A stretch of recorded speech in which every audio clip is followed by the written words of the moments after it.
said, smart grid has to be at the pace of value. I mean, we just can't have smart grid just because. I mean, it's like saying, is it love or is it the idea of being in love? I mean, finally, it has to give value, and that's what we all hear. Nitin, you can go next, please. While he brings up the PPT, what I wanted to talk about today was, if we look at the communication challenge, it could possibly be broken down into three parts. One is data collection, second is data evacuation, and then analytics and reporting. Now, if each of these parts were pretty much working on their own, then there was never any issue. But the challenge is challenge and the practical challenge is they typically don't really interoperate all the time, and that's where the next challenge comes into picture, the overarching challenge of providing management and control. And this is where the boundary between a utility and a communication network starts playing its role on who is going to control how much and how are we going to manage it.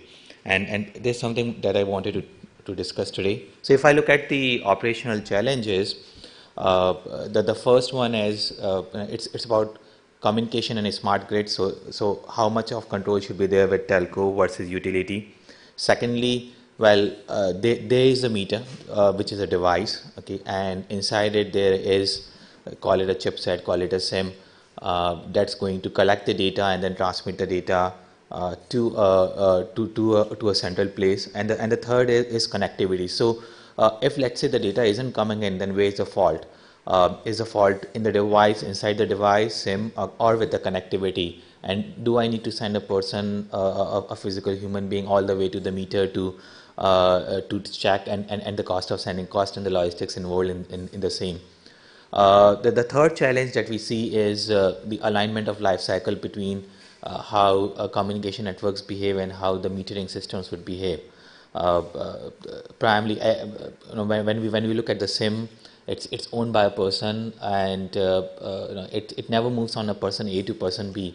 If I move from one network to another network, my SIM is pretty much destroyed, and that's how the SIMs and the telecom networks were built. Whereas when it is about meters, which is fitted in a house, the house could go into a rental mode, the ownership may change, and so on. So how do we align the life cycle between the two? And the fourth challenge is the information flow and the security around it, especially from the premises to the computing hub. Some of it was discussed yesterday as part of the security panel.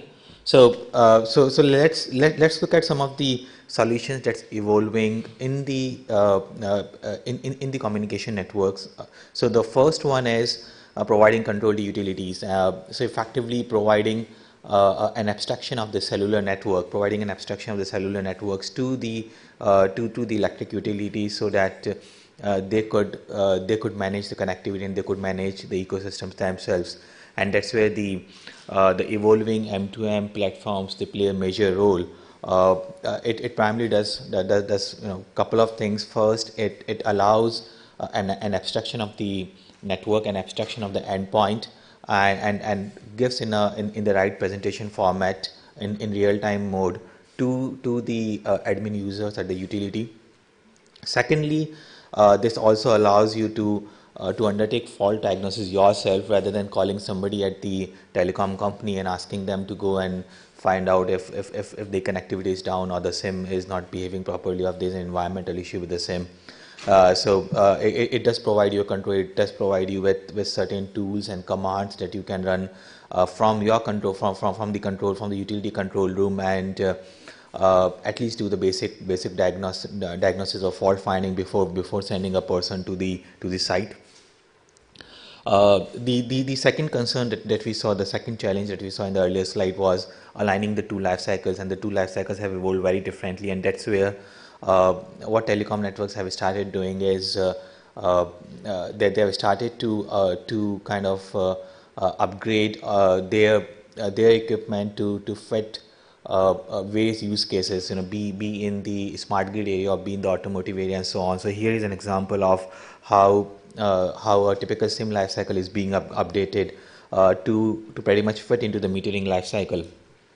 So typically what happens is, if you have to really have a connected meter, the the SIM or any equivalent device needs to go as part of the manufacturing process.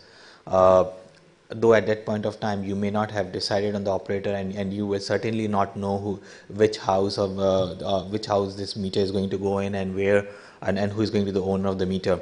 And that's where what we have done is pretty much updated the SIM life cycle to be in tune with how a meter would typically behave from the status of manufacturing to going to the warehouse, getting it installed, getting it activated. If the bills are not being paid, then suspending the SIM or suspending the connectivity services for the time being.